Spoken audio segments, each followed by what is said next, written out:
Welcome to the Loved Called Gifted podcast. This is your place to come for musings about spirituality, identity and purpose.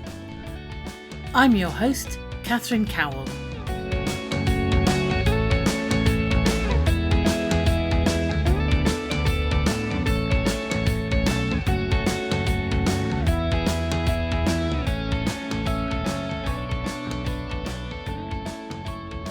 So I'm delighted to be joined for this episode of the podcast by Sarah Page. We're going to have a bit of a conversation really about parenting and motherhood and expectations of parenting and spirituality and what turns out to be different and how you navigate really all of the trials and the struggles of some of that. And Sarah's got some really good stories and insight and a rich experience to share. So thank you ever so much for joining us. Do you want to introduce yourself?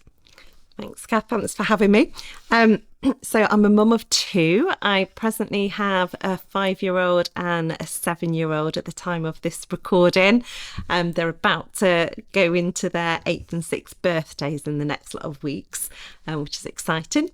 And I'm married to Daniel. And I work in the education sphere, and it's quite busy and demanding, as you can imagine. And I've only been doing full-time work now for just over a year. Prior to that, I was doing part-time as a result of parenting. I've been a Christian since being born, practically, in terms of raised in a Christian home, but I had a whole season away from God and then came back to God when I was 21. So I've now been walking with Jesus for about 23 years now. Fab. So I know that you were single for quite a long time before you got married. Yes.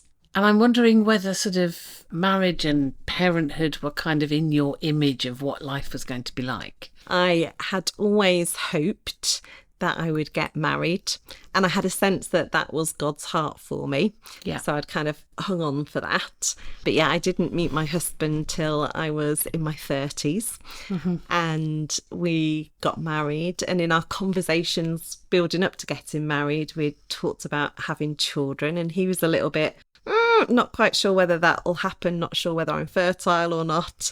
And I was more of the mindset of I'm going to have this 2.4 family with the children, the husband, and that's what it's going to look like. Yeah.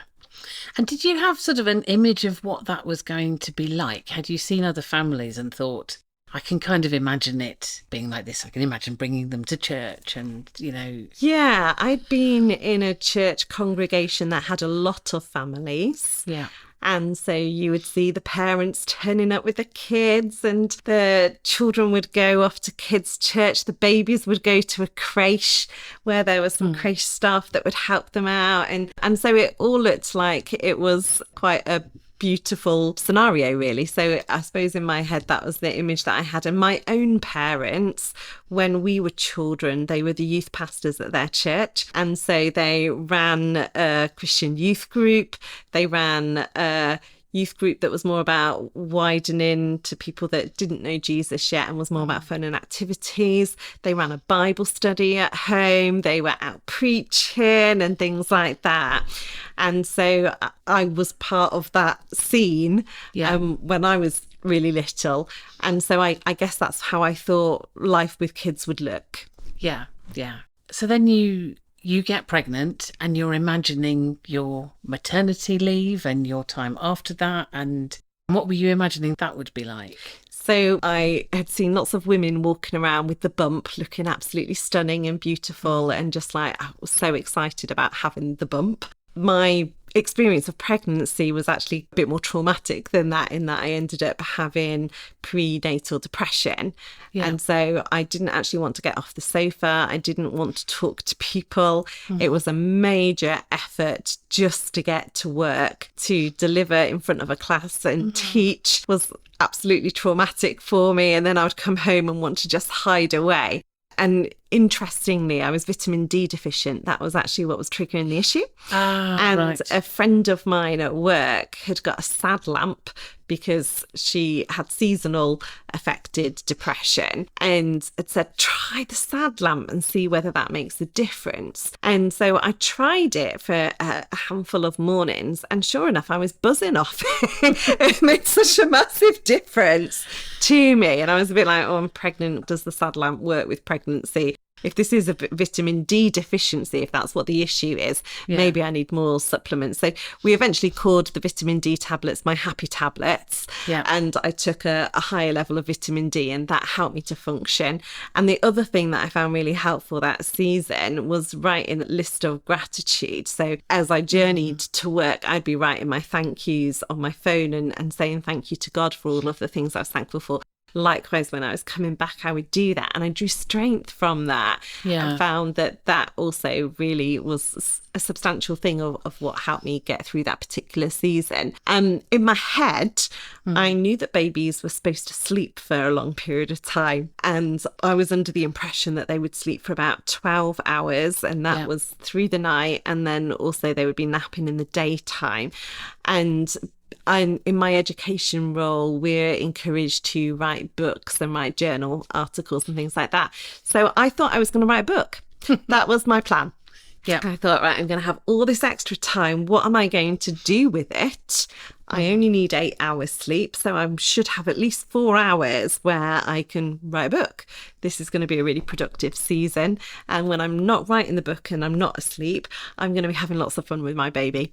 And we're going to be going to all these mums and toddler groups, and we're going to be having lots of fun. And I can go anywhere in my car, and I can go off journeying. And we changed our car to be more baby friendly, so that I would have a vehicle that I'd be able to do all of that kind of thing with.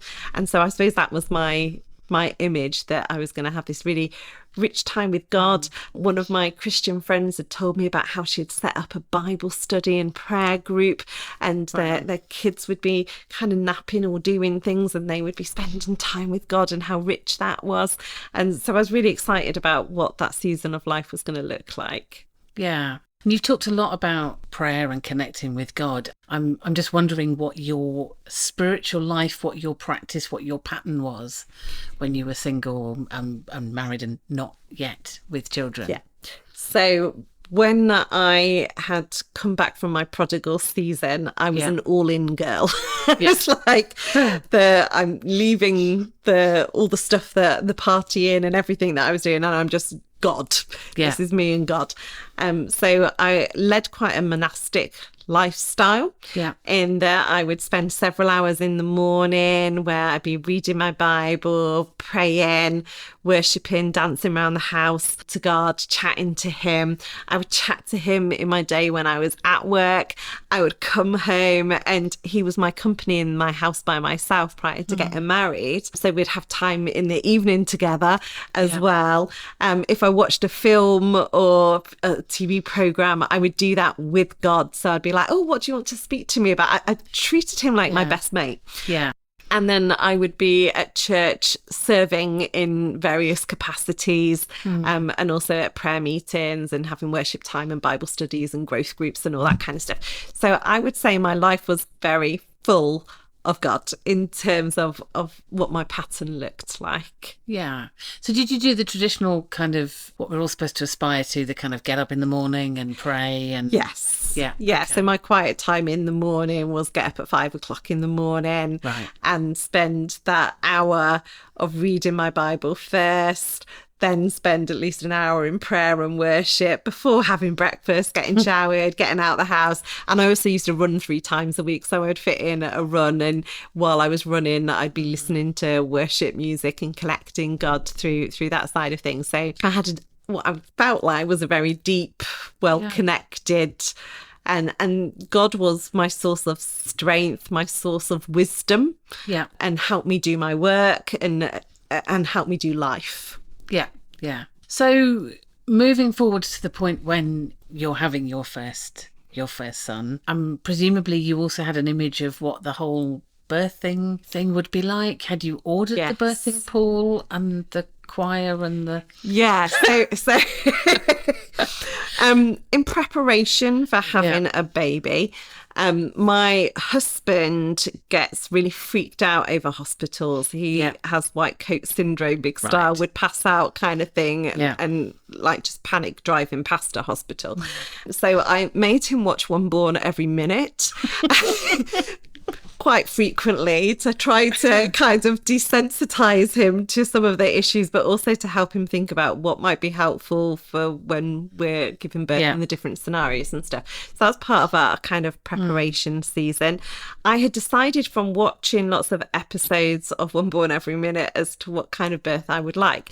And so I wanted a birthing pool. Yeah. And I wanted my husband, who plays guitar, piano and stuff like that, and is involved in worship, to bring his guitar and to worship through birth. That was my kind of like tranquil image of what I wanted birth to be like. And my mum had given birth really swiftly. She had had kind of 3 hours and then out popped the baby and no pain relief. And so I was thinking, well, surely I would have that genetics. Surely I would have been blessed to be just like my mum. So that was kind of what I was anticipating. That kind of got a little bit scrapped. At 20 weeks, we got told that our son was brain damaged and we were asked to abort our son. And so we then had the rest of the pregnancy where I was having to go for scans every single week and they were monitoring the brain. At one point, I was told I was going to have to go to a completely different city to give birth, and that it would be through C-section and scheduled C-section, and then my baby would be whisked off to the children's specialist unit so that all the tests could be done on his brain. And the church prayed. And we were praying and praying, and week by week in the scans, the brain started to shrink to the size that it was supposed to be. And it was just outside of the threshold of what's classed as normal. And so the decision was that I actually could then birth locally. So my birthing plans had kind of gone out the window because I was going to be going to another city, and then it had come back to you can actually have it local. So I was like, get the guitar out. We'll go back to the kind of first birthing plan, shall we? So there was quite a lot of trauma in those months up until birth. And then I didn't end up giving birth on the due date because the due date is invariably wrong. In your head, you're thinking, oh, right, this is the point I'm going to. That's when we organised the worship session. Yes, that's all the birthing pool. And so I ended up having to be induced. Right. And my situation of being induced was pretty traumatic. I started contracting, but not to the point of being able to then go into the second stage of induced and into the proper maternity area where you would then be delivering. And they ran out of beds because there were so many women that were birthing that night. So I actually had to stay in the induction ward for a longer amount of time. And in that time, you can hear all the women giving birth screaming their heads off in the rooms next door. I got told I couldn't go home, that I had to stay in hospital, and then finally got put into a room, and then again many hours. And eventually we ended up with an emergency C-section because my son's heart rate plummeted. And so the next minute I'm waking up because they had to knock me out to do that. And I'm having a baby thrust on me and going, oh, what the heck's happened? I'm being very tired because after 48 hours of going through kind of labouring and pre-labour and stuff like that in a hospital, it's pretty a tiring situation. So that was my kind of wake up to the world of motherhood. Gosh. I'm just wondering, in that kind of pregnancy in those weeks, what walking with Jesus was like in the midst of that trauma of not knowing. Yeah, I think that in terms of the being told that we had a brain damaged child, all I sensed God saying was, I'm going to hold your hand through this. Right. Yeah. So I didn't have a sense of God healing our child. I had a huge conviction about unconditional love. So if we end up having a child that's brain damaged, loving and what that might look like for us as a family, and I'm feeling convicted about my own prejudice and my own image of I want a child who is fully functioning and able, and what that actually God was kind of like really pulling at me around my heart. So my assurance was, I'm holding your hand. And that's all I could hold on to. Thankfully there was lots of people praying and covering us in prayer, and the glimmers of hope every single week when we got the scan and we could see that 1 millimetre had shrunk because he had an enlarged ventricle on his brain. One side was particularly large, the other one was mildly larger than normal. And to see it shrink bit by bit by bit was hope building that God was doing something. Yeah. And I really didn't want to have to go to another city to give birth. And so when it got declared that I didn't have to, just seeing God's got your back, God's here, was a really precious thing. And I mentioned that I was having the vitamin D issues. And so the thanksgiving through that was a real key for me. Yeah. Yeah. So it was difficult, but you were maintaining a spiritual practice. Yes. And upping my gain in that. So in terms of being very specific about Thanksgiving, that was something that I was more casual about in my normal Christian practice, but being very right, I need to thanksgive. Yeah. And were there particular moments in that where you really sensed God's presence? You know, that God was there holding your hand? I don't remember as detailed back then, Kath. Have you? Lots have happened since then. I can't remember having lots of kind of really charged moments, but I think that your body's doing so many weird things when you're pregnant. Yes. That has something to do with maybe what you might experience.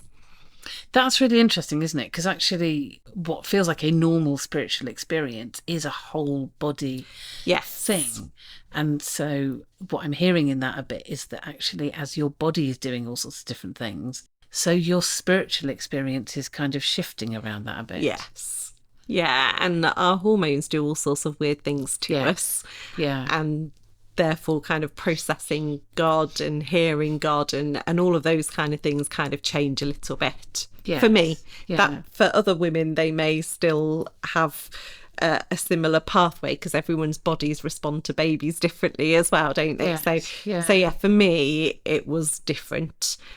I can't remember having the deep senses of peace that I had pre-pregnancy in the same way, but I knew that I had that assurance of him holding my hand and I knew I was hanging on to that. There's something very beautiful about that, isn't there? Because God is not requiring you to do a lot if the job is just to know that God is holding your hand. Yeah. And in the middle of all of that chaos, that feels like a very compassionate word for you to have walked with. Yeah. Yeah. There is something about God's unconditional love, but also empathy in that, I think, isn't there? It's very beautiful. Yeah. So post-birth, you've had this child kind of put on your chest after this really traumatic time. And I wonder if you had some sort of preconceived ideas about the rush of maternal hormones and the beauty of that moment. And I'm wondering whether it kind of matched up. No. No, it didn't. I guess I had this image that you see your baby and you're like, oh, and certainly you see that on all the programs that you watch, that there's this kind of like special moment and you embrace your child. And all I kept thinking was, why the heck did you wake me up from the final point that I'd managed to get to sleep and I've got this baby on me? And our child screamed a lot. Right. So we had a screamer. And so it wasn't this warm, fuzzy moment. And I wanted to breastfeed. Yeah. So we'd gone to a class that had talked about breastfeeding and the benefits of breastfeeding. And so from hearing all the medical information about it, I was like, I want to give that a go. Yeah. And my husband had naively turned around and said, if you do the input, I'll do the output and be responsible for the nappies whenever I'm home. Right. And I was like, winner. So we were trying to breastfeed and we couldn't latch properly. We were having lots of problems.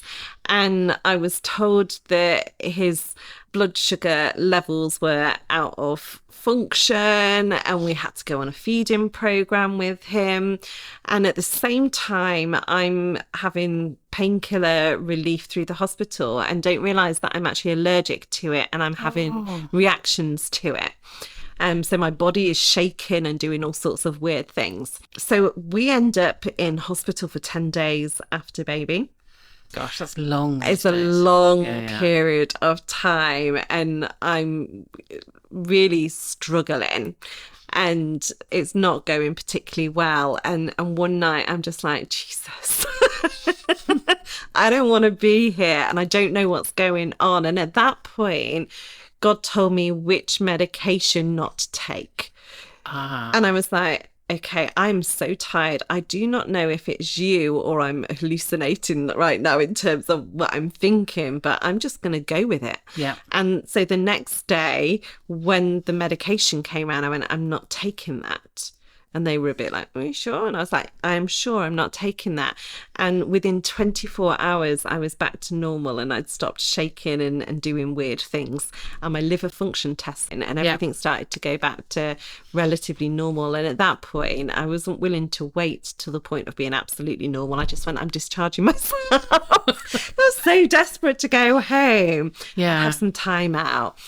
And so we went home, and my blood pressure instantly came down, and kind of started to have support and stuff at home. And there was problems in that I had an emergency C-section. I kept getting infections. I was struggling with my mobility as a result. And we had a baby that cried non-stop. And I didn't know what was normal and what wasn't fully normal, but this felt odd. And when we would put him down to sleep, he would wake up 20 minutes screaming his head up. Gosh. And I was like, I thought you just put the baby down and they slept blissfully, and then you could get some rest. Write your book. Write my book. And that just all went out the window. Yeah. And so he was waking and screaming and waking and screaming and waking and screaming. He would go onto the breast, and sometimes he would feed okay, and other times he wouldn't, and he would be arching his back and screaming. And I was like, what is happening? And I wasn't quite sure. Eventually I plucked up the courage to speak to the doctor about it, and he was just like, this is your first baby, isn't it? And I was like, yes, my first baby. And was a bit like, it's just colic, just like get on with it, and treated me like I was a neurotic first time mum, which really wasn't helpful. And the screaming was persisting, and all the kind of things that I would see other mums do, like that gentle rocking with their baby, didn't work for my child. And I was like, why is nothing working? Why does it feel so hard and so tough? And at night time, when he would be waking every 20 minutes and screaming, I was like I don't know what to do. And so we were in a bit of a pickle. And then one day, our health visitor happened to come round at the point that he was having one of his screaming episodes, and instantly went, your child's got silent reflux. Wow.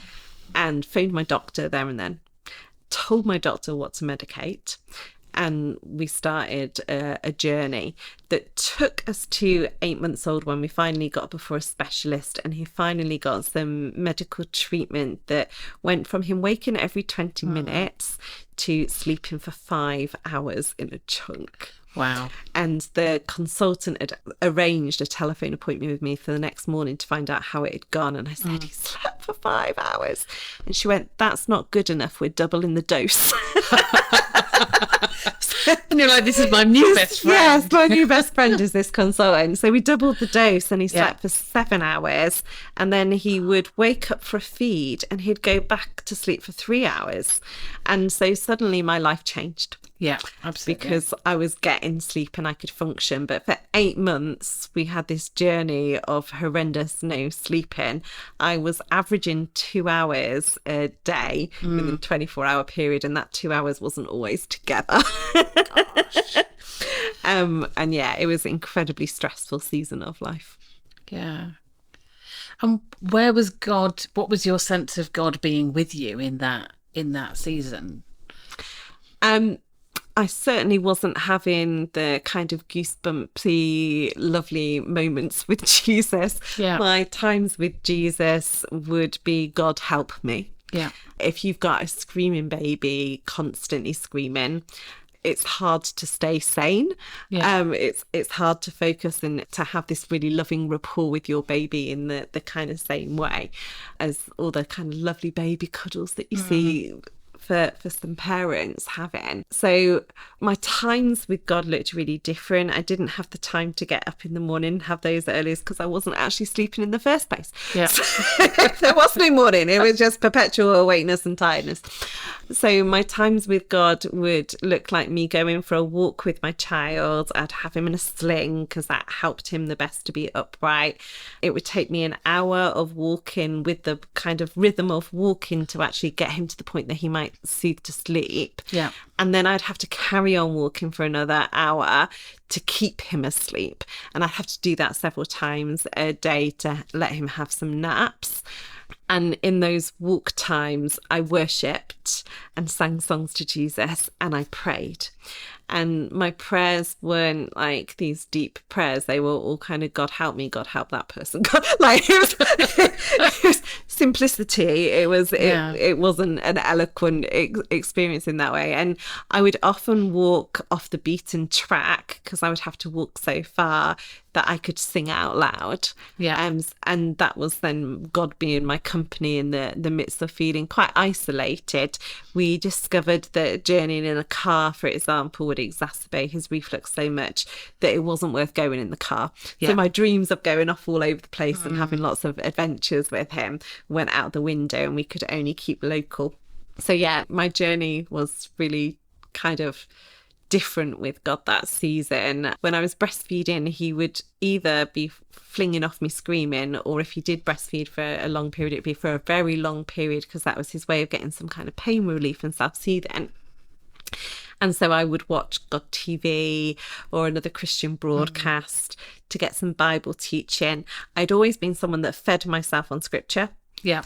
But I was too tired to actually read my hard copy Bible. Yeah. And my eyes wouldn't stay open. So I really felt God saying, it's okay for other people to feed you this season, Sarah.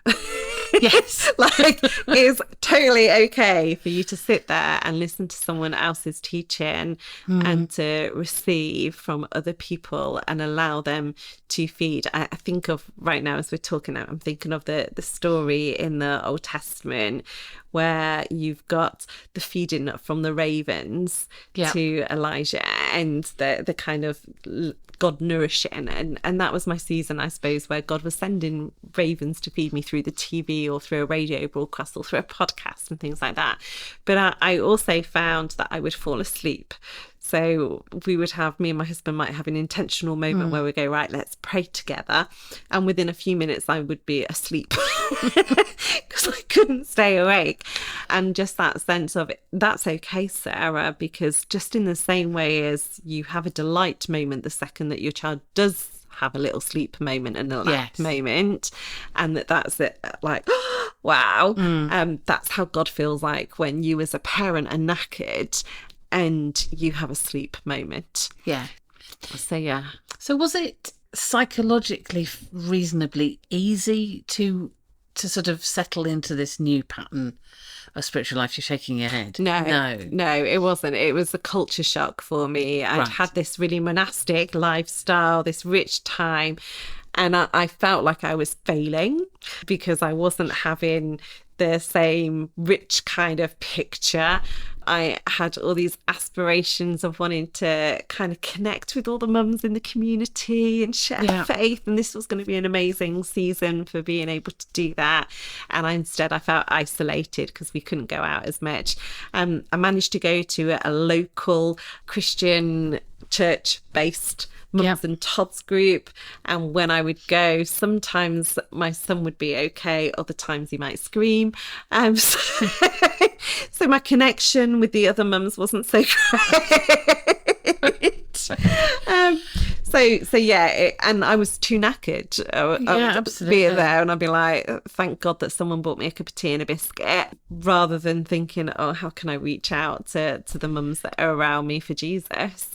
So yeah, everything kind of flipped and everything kind of got stripped away. Going to church became really difficult because that was a car journey for us and we couldn't do car journeys. So very much I was at home doing Jesus but not doing. So yeah, I'll just clarify one sec. The church that we were part of was a car journey away. Yeah. The local church wasn't a church that we were in attendance to on a Sunday.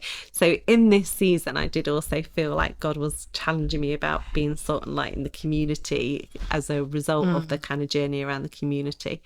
I was no longer doing any form of Christian leadership in terms of Bible teaching. I was part of a Bible teaching team. I was well connected in with growth groups and things like that. And all of that stuff got stripped back. Yeah. And that's an identity shift and a half. Yes, because whilst your spiritual life before included quite a lot of just being with God and simply soaking in God's presence, equally, I'm listening to you and thinking there's quite a lot of doing for God, quite a lot of performing the role of, and I'm not meaning that in a disrespectful way, but quite a lot of kind of performing the role of being the good Christian. So quite a lot of doing stuff, and suddenly you're in a situation where all of the things that you would have done for God are simply just not possible. Yeah, and my soak-in times with God, I very much have learned in life that the more you receive, then the overflow of that hits other people. Yes. So part of me wanting to safeguard all of that lovely, rich time was because I knew the overflow was for other people and how it poured out to others, connected to others, and how fruitful that had been in my life in terms of drawing other people to Jesus. So now I'm feeling like I'm not fruitful. I'm feeling like the peace of the Lord isn't quite overflowing. Instead, you've got one stressed, burnt out, frazzled mum. And so I'm not feeling like I'm giving a good feast to other people to eat off. I'm not feeling like I'm able to invest in other people's lives. I'm feeling like I'm in survival mode. I'm just trying to get by for myself so that my baby is safe and alive. And so am I. Yes. That's the kind of reality around it. Yeah, and there's something, isn't there, about understanding that actually sometimes it's all right for us to simply be receiving. Yes, and I think that I processed that it's okay to receive because I knew that me and God had this history together. We'd had this tracking together and I'd had my seasons of diligence in terms of my own studying and stuff like that, and he understood me in my moment, so he knew that it wasn't possible for me to stay awake when I wanted to pray, or he knew that I was too tired to actually read my scripture. And I listened to a lot of audio Bible at that time as a mechanism of being able to connect with the Bible as well as preaching and teaching content that I was listening to. So he understands us in whatever season of life we're in.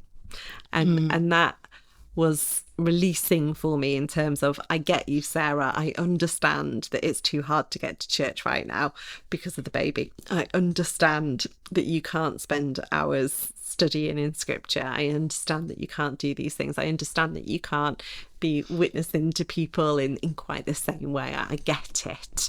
But it sounds as if there was a bit of a journey to go from I'm going to have I have this rich spiritual life and now that's a real struggle. I mean, to be honest, for a lot of people listening to this, actually the fact that you were still able to worship and pray whilst walking for several hours rather than simply walking kind of completely in survival mode. So you were doing quite a lot, but from your perspective, it wasn't looking like it was before. And I'm guessing from what you're saying and from what you said about not having those goosebump moments, that you weren't getting the kind of feedback from it that you were getting before because you were just too tired. Yeah, and I think that in terms of me spending time in prayer or singing songs when I was walking, everything else had been stripped away, Kath. Yeah. And God is your source of strength. And when you are only getting 2 hours of sleep every single day, bearing in mind that sleep deprivation is used in some countries as a torture mechanism, absolutely.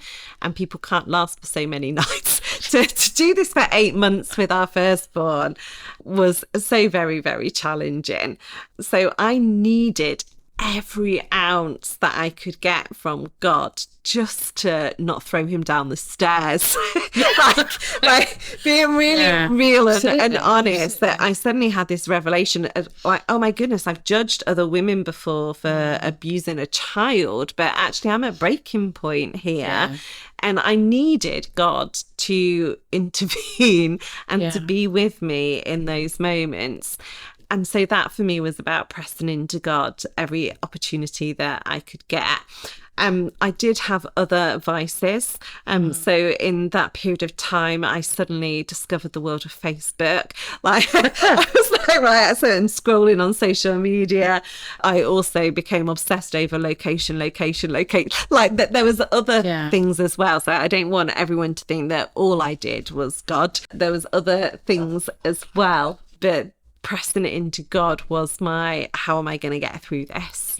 And when the Bible says the joy of the Lord is your strength, and the Bible talks about God being my strength, my shield, my rock, my fortress, he was everything in that season to get me through that season. And so I needed him, and I was acutely aware of how much I needed him because of what we were going through and how exhausted I was. So how do you think your thinking changed from the I'm failing, I'm virtually backsliding because I'm not doing what I was before, to this is okay?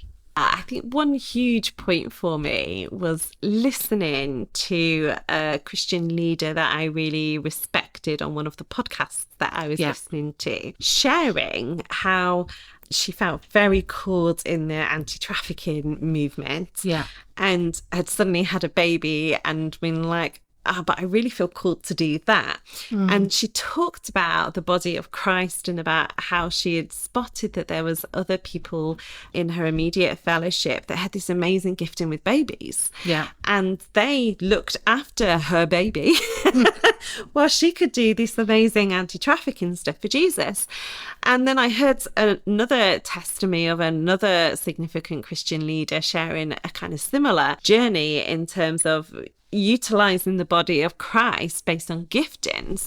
And I suddenly felt the woman with the superwoman pants on that can do absolutely amazingly well at absolutely everything is okay not to be that woman. So I guess the recognition of babies aren't necessarily my thing, the recognition of actually this is a really tough situation and God knows where I'm at right now, and that's okay. And the recognition of actually you've all got different callings and different giftings on your life, and it's okay not to have all the maternal stuff going on too. So all of that kind of spoke to me in that season, that helped to kind of process what was going on for me, and that it was okay to be in a cave. And I had so much more empathy, I think, when we went through the COVID season for all those mums that ended up at home with newborn babies and couldn't access the groups, because I was like, I did that. That was kind of me. And although I had one local group that I could attend and connect with some weeks, not all weeks, I got the isolation. I understood how that would feel. And the one thing that the health visitor said to me that was really significant as well was that in being just me and baby, I knew my baby really well. So I knew when it was distress. I knew when it was a cue for feeding instead of the distress. And I knew when there was feeding, but there was distress. And I knew my child really well. And that kind of the intimacy of that was also really significant, I think, and has helped me to journey with my son and understand his development. By age 2 and to 2.5, he was pretty non-verbal, and so we were having speech and language therapy and all that kind of stuff. But I knew my child, and I knew that we had sung to my child lots because we did a lot, and I knew we'd read lots because we read books and stuff like that with him, because the prints on baby books is really big, so my eyes could go with that, and the books are small. So I knew that we had done all these kind of foundational things, and that something wasn't quite clicking and to get the support in terms of things like that. And the health visitor has said, had you been a mum that was running around and doing all these things, you might not have realised some of the stuff going on for your son. Because as well as having the silent reflux stuff, he also had food allergies, and we were able to, through that journey, process all of that stuff as well. I also learned that children don't behave on cue. So there would be moments like my parents didn't live locally, but they would come up and then they would see him screaming his head off, and we'd play pass the baby and kind of share the load in terms of loving him. But there was other times that I had some amazing women from church that would rock up and take my son for a walk. And on those times, did he scream? No, he didn't. And so it wasn't a predictable journey with him, because the screaming happened out of when he was in pain, and he wasn't in pain 100% of the time, but there would be points that it was really bad for him. So that was just a interesting, I suppose, journey of learning about knowing someone intimately and knowing what the signs of distress are. Yeah. And there's a parallel, isn't there, for the way that God knows us intimately. Totally, yes. Yeah, and he knows our distress cues. Yes. He knows all of those bits and exactly what that is. And your empathy for that in your children, it really feels to me like there's a real parallel with that, in that God is not looking at our distress cues with disappointment, or you ought to get over it, but with a real level how of do empathy. I meet that need? Yeah, understanding. And learning that I had to fight for things with my firstborn son. Like, we had to fight to get medications and to journey through that season. And so learning that the Father fights for us. Yes. Like, when he sees us in distress, he doesn't just go, oh well. But he's proactively like fighting and advocating on our behalf to create some kind of change as well. Yeah.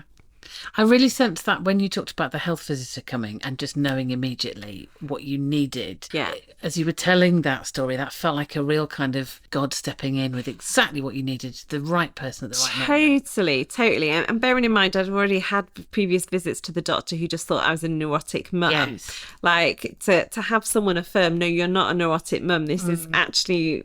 he's got serious reflux. And when we finally got to see the specialist at the hospital, the specialist was horrified that we hadn't have been able to have had referrals sooner from our doctor, and that it had been neurotic, because she was like, he has really severe reflux. His acid reflux is a really severe case, and we should have been able to treat this sooner. She was so empathic as well. She was like, you have had no sleep, Sarah. She was like, if you would like to come to the ward and have my staff look after him to give you some respite, if ever you need that, it's available to you. Wow. Like, suddenly it was like, we're in support and we understand what's going on because of the medical situation for him. And we were so thankful that he responded to treatment, and that our journey started to change. We went from a screamy baby to literally overnight a happy baby, a baby that started to smile. And that just brought us so much joy. And the language development, the acid in the back of his throat would have had huge impacts in terms of him being able to form words. And just the trauma that he'd been through. On, yes, gosh, yeah. So yeah, and in the midst of all of that, Kath, we had decided we didn't want any more children, as you can imagine. Can't think. Slightly put off by the have more babies factor. And then God, every time I did then start opening a hard copy Bible, once the sleep started to happen, it was all about such and such became pregnant, gave birth to a child. And I really felt God was kind of like saying, you need to have another child. Yeah. And so we started praying about that, because our hearts weren't in that place whatsoever. And really? God really softened our hearts around it. And the wisdom that we'd got, because I was a bit like, why, God, you've seen the journey. Absolutely. Why would you do that? And God was a bit like, well, you're so sleep deprived already, it makes sense just to carry on the journey. kind of thing. Like, get it over with. So that's what we really felt that God was saying to us. So we started to try for a baby. And at this point, the naps had all kind of coincided with being able to reattend church. And the reflux was such that we could travel with him now a short distance. So we went back to church that we're part of. And the very first day I walk into church, expected to, first thing that I hear is like, welcome back kind of thing, was a woman walking over to me and said, God's saying that you need to have another one. And I was like, yeah. So that was my experience of going back to church. And it was awesome to go back to church. And then we ended up conceiving. And so I was like, this is the baby that God wanted us to have. And we're so excited about that. And different pregnancy, it felt different. And I knew to take lots of extra vitamin D and those kind of learnings from before. And then we lose the baby.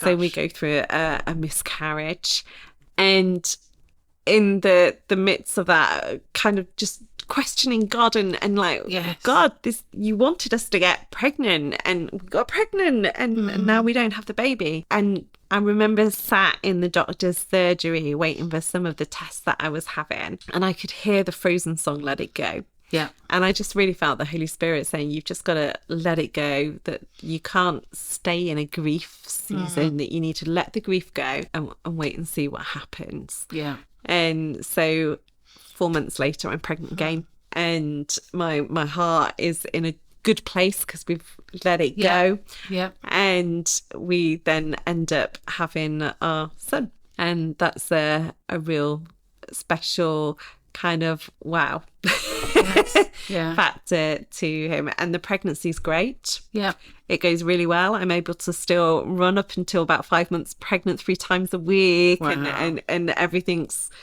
good.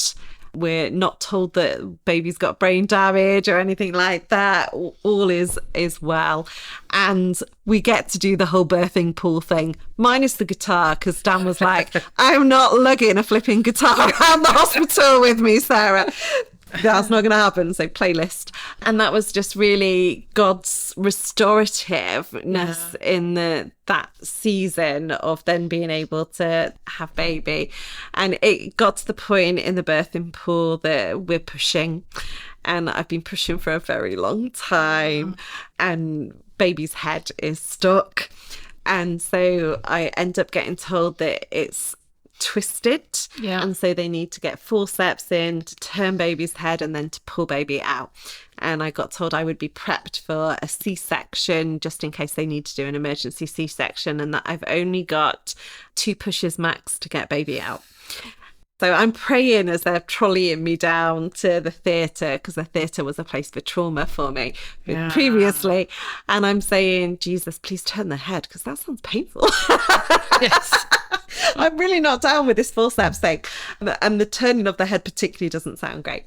And we get to the room, they've prepped me. I've had all the medicines that I need to have to be able to do what they're about to do. And baby's head's turned. I was like, thank you, Jesus. And in my head, I'm thinking, do we need the forceps at all? But that was already then happening. So kind of sometimes things get out of your control, unfortunately. And so I'm told, right, this is it. And he flies out with the forceps and fortunately rips me to shreds. Oh. As a result, I end up with a prolapsed rectum and bladder and told I can't do high impact sport ever again. So that is a new journey in terms of the new baby scenario.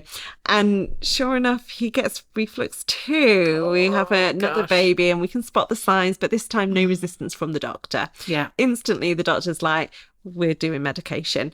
And so you have to do some kind of basic medications first before you can get onto the more substantial goods when it comes to a silent reflux. So we process through that really quickly. We get finally the drug that worked for our firstborn and we're like, woohoo! Yeah. And he's allergic to it. And we're like, and so for the difference between the 2 sons on the sleep front was that for Timothy, once he was medicated, he would sleep if he was in a raised cot, so the mattress needed to be around for him 40-degree angle for him to be able to get some sleep. for our son Benjamin. Bless him, we didn't realise he had a sleep apnea as well. So he actually physically had to be upright on me. Gosh. And I had to sit up to allow him to get some sleep at night. And then he would sleep for a 5-hour period like that. So I'd have to stay like that for the 5 hours. And then I would swap with my husband, and my husband then would hold him, and then I would get some sleep. So it was sleep deprivation of a different kind. That went on till he was 2.5. And at 2.5, we realised with medical help that he definitely had a sleep apnea, and then they needed to take him in for surgery. Right. And that resolved the sleep apnea. But by that point, he was so practiced in wakes that we still had to journey for quite a long season of him still having some wakeful moments. Yeah. So, yeah, I think my perception of babies sleeping so I could write a book, well and truly, after many years of sleep deprivation, went out the window. It strikes me listening to you that in terms of your walk with God, there has been that paradox of there being some really tricky things that you've needed to walk through, some really difficult stuff, and also God intervening really quite miraculously at other moments. So you've journeyed with that tension, that mystery, haven't you, of there's quite a lot of suffering, and yet God is kind of with us too. Yeah. And God doesn't do things to our orders. Like, he's God. and learning, I suppose, that some of the things that people do as Christians that think that that's going to treat God like a fruit machine, that you do X, Y, Z, and this ends up being the project, that he's God, that doesn't work. I can remember with Timothy not sleeping, a Christian coming up to me and with a whole list of sleep scriptures and implying that I'm just not speaking these verses over my son, and it's like, it's not a magic wand, dude. It's like, that's not how God works. Yes, apply the right Bible verse. And so God's God, and we don't understand sometimes the journey, and we don't understand the difficulty, but God in the midst of that is turning things around for good. Yeah. And so to have a really well understood connection with your child is a turnaround for good moment. Yes. To have now empathy for mums that are sleep deprived is really good. Yeah. And for me to no longer be quite the judgmental woman that I was for a woman that might have thrown their child down the stairs is a really good outcome. Yeah. In terms of that process. And I think it's also helped me in terms of turning around for good, understanding church's response to parents, right, and church's response to how children behave in church. Because not every child comes to church and is able to cope with the journey. No. So you are going to have mums that can't go to church for a season, clashes with nap time, or there's a health need that the baby has that you can't do that for. So do we expect mums to come to us, or do we go to mums? Do we meet mums where they're at? My church were brilliant in terms of feeding us for a few weeks after we had given birth, for example. And so I have a real heart now for mums having a baby.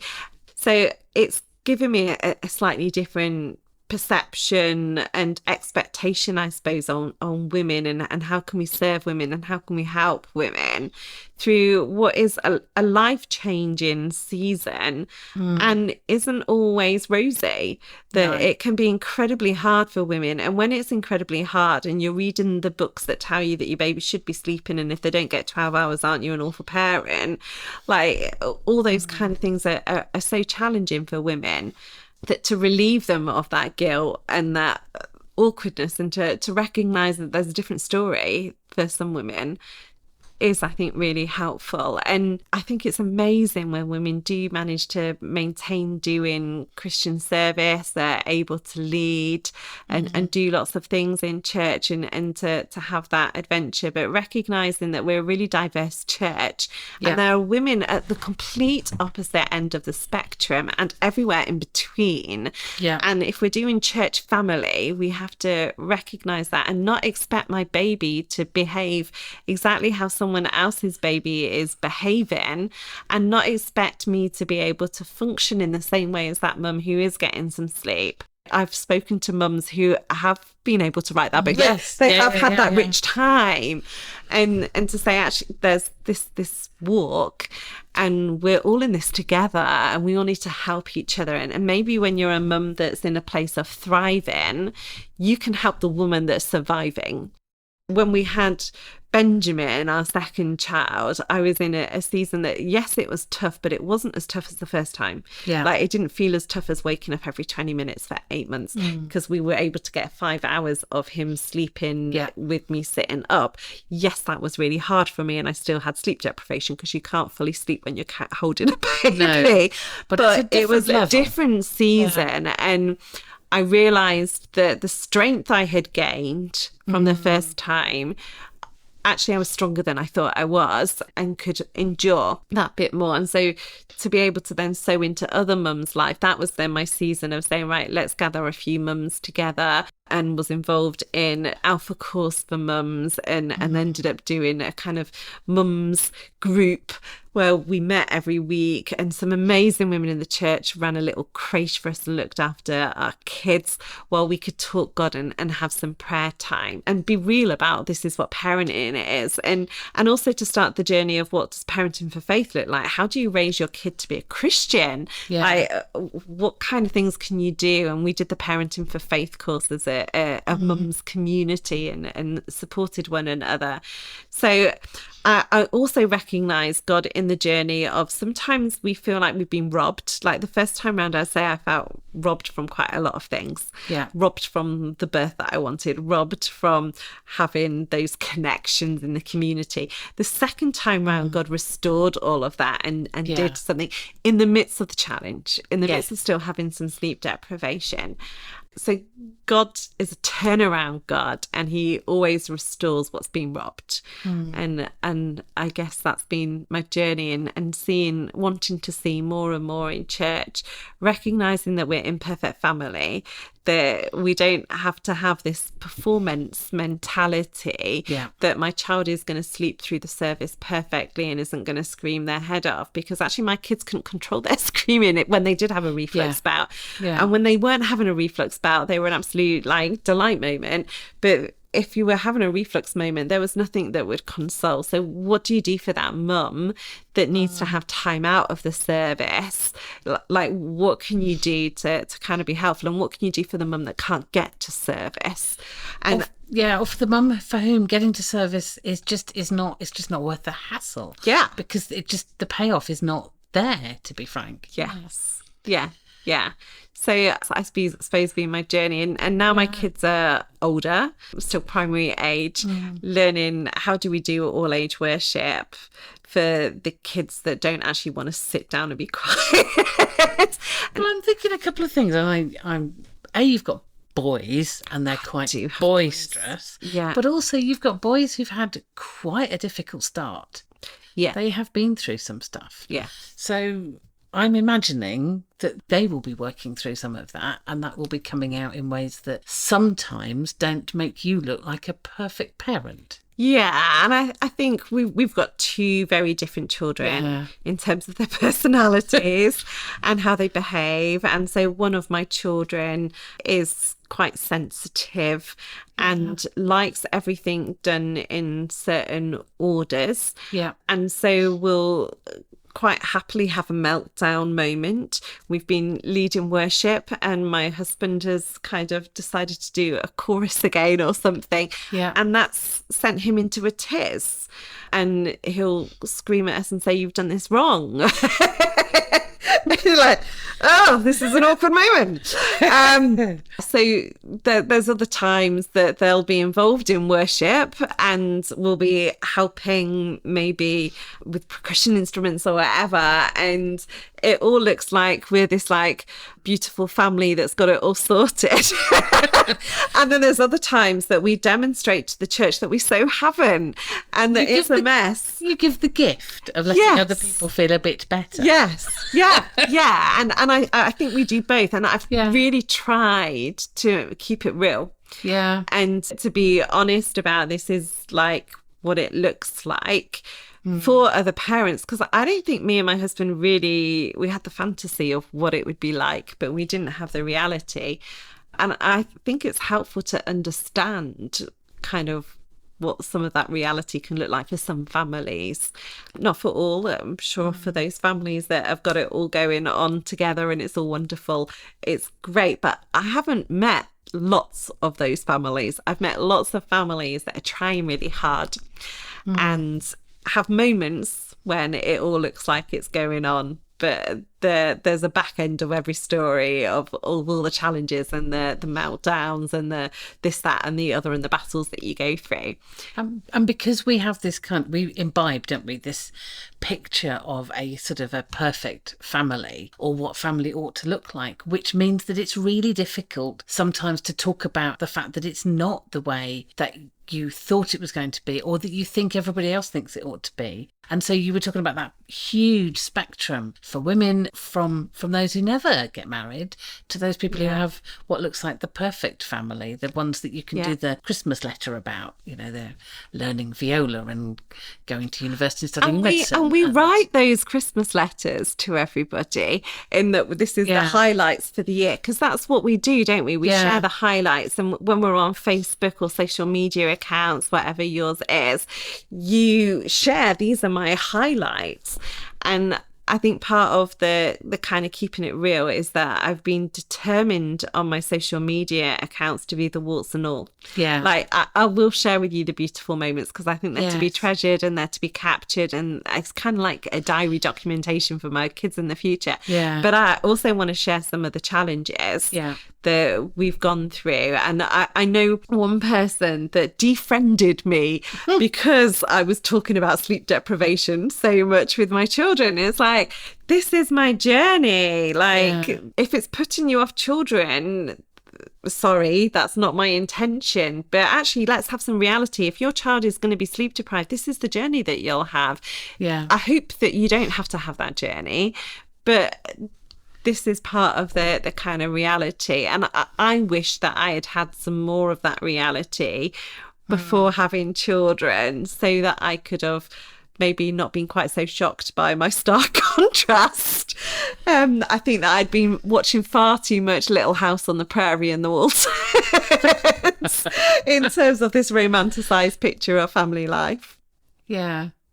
Yeah. And even when it's not romanticised, I'm going off at a tangent now, but even when it's not romanticised, often there is this sense that there will be an easy answer. So there'll be the documentary like Super Nanny. So there is a problem, but then Super Nanny arrives and then it's all sorted out. And in the Christian world, you have there's a problem and then we pray about it and Jesus arrives and it gets sorted out. And so actually to talk about the reality that, you know, keeping it real, you said, and I think your story is all about that, isn't it? But for people to hear one another's stories about how it actually is, because it is different for everybody. Yes. And it's all right for it to be different for everybody. Yes. Yeah, and that there's sacrificial love, isn't there, in parenting? And I think for me, it cost us a lot. Yes. Like, it cost us in sleep deprivation. Like, it costs a lot. And pain. Physical stuff. And the sacrifice. For both of my children, they also had food allergies. Yeah. So I had to be gluten-free, dairy-free, soy-free and egg-free for them both whilst breastfeeding. And so there was a cost. Yeah. And I just think Jesus went through the cost of suffering on the cross. He went through excruciating pain for the joy set before him. Yeah. And the joy was us. Yeah. And when we go through seasons of immense pain and suffering with our children, and remembering that everyone's pain's different, my pain, you might be going through even a worse scenario than mine in terms of what's going on for you as a listener. But recognizing that when we go through that, that is for the joy set before us. There's going to come a point where things maybe get slightly easier, or we just learn to handle it in a different way that helps us to get through it. That there is the joy set before us. This is you being a parent and being sacrificial love. And Jesus did that sacrificial love for each of us, that we might have life in God, that we might experience joy that strengthens us, that helps us when we're sleep deprived. You know, there's a deposit, isn't there? And there's a sacrifice that God has made. And that's his parent heart, that we might have life. And for us, when we sacrifice for our kids, we do that so that our kids can experience some life. Yeah. Yeah. As you were talking then, I was thinking about the people for whom it doesn't feel like that comes to an end. Because there are people, for example, if you have a child who's terminally ill, then there isn't a kind of an obvious sort of, there is a restoration. Or people who live with kids who end up with long-term mental health difficulties or long-term disability. So for some people, the journey is darker. And whilst I know that with God we can find light and we can find the gems in the darkness, everybody's journey is different. And sometimes there is more darkness than others. Yeah. And I think that's really important, as we've shared the story and we've talked about the spectrum. Yeah. My spectrum place is actually in a pretty good place in comparison to some people's journey. And likewise, it's pretty awful in compared to some other people's journey. Like, it's not a competition. It's not a competition. I'm recognising that there is that spectrum, and God is holding your hand. Bit. We'll come back to that. Of that, wherever you are on your journey, God knows, and he's holding your hand, and he wants the burden to be light, and he puts us in community to help that burden to become lighter. For the women that took my child for a walk, for the women that cooked for me, he puts us in community for that. And I think that sometimes we've got a rigid sense of what that support looks like come to the mums and tots group and we'll give you a cup of tea. Well, maybe I need the tots group to come to me, etc. Because you can't drive for 10 minutes without chaos happening.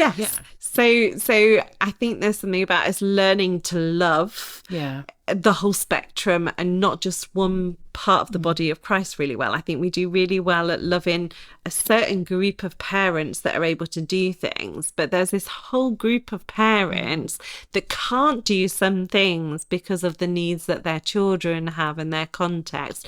And how do we love those? How do we go the extra mile to express the love of Jesus? And I think that's a challenge for us as church. I remember many years ago being asked to write a chapter for a youth manual, and I got asked to do the one that was for children with special and additional needs. And how do we do youth group with them?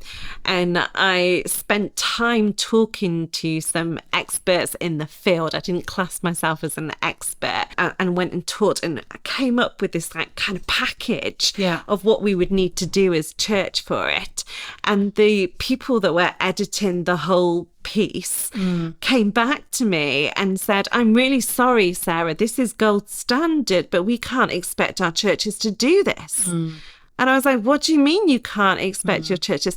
And they pulled lots of the good practice out of the manual to try and make it easier for the church, rather than thinking we need to make it easier for these families who are experiencing pain and suffering at a whole different level. And I think when Jesus talks about sharing my sufferings with me, that is us learning to share in the sufferings for people and to come along and be a comfort and to be a help. And I'm not sharing that in the place of I've got that all together, but it keeps it real to me about how do we stretch our parameters of how we're willing to love and what we're willing to love. Yeah. And that unconditional love, that love whatever to enable families to function with church and with Jesus. And there's something about listening deeply to somebody's story, isn't there? And finding out what for this family, for these people who are unique and will be bringing unique gifts into our community.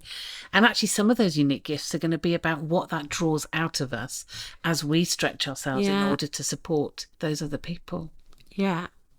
Really interesting listening to the level of passion that you have for that. So one of the fruits of actually what you've been through is that sense of passion and call to speak prophetically into church about some of the things that need to change. To be a bit part of that answer. Yeah, we've been as a family now on a journey of exploring all age worship. So what does the service on a Sunday need to look like to help families to engage, and for children that can't just sit still and be quiet? Are you saying that it doesn't work to have an ordinary service with 10 minutes where they all sit quietly and nicely at the front? I'm saying that children might need to run around, and that children have got different ways of expressing themselves, and we need to be able to connect with children. You know, Jesus said to his disciples about not stopping the kids coming to him. And so for me, it's about saying, where are the things that we do because it works for us grown-ups? What are we doing that actually stops the child coming to Jesus?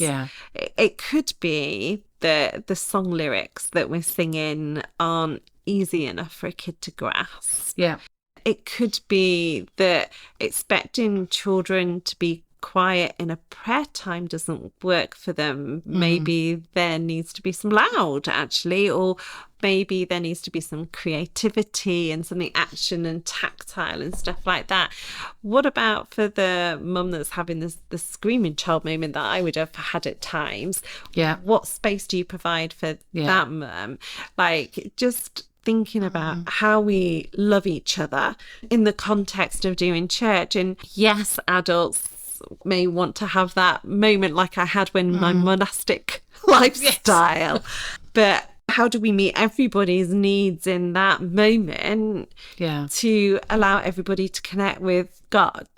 Because ultimately we want to come to church to connect with him. And for parents, you talked earlier about the payoff about going to church, and sometimes there isn't. I can remember many times going to church and thinking, what am I actually getting from this? I need refuel. I need something, and I can't engage with anything. And instead I'm feeling like I need to make my child quiet, or I need to make them do X, Y, Z.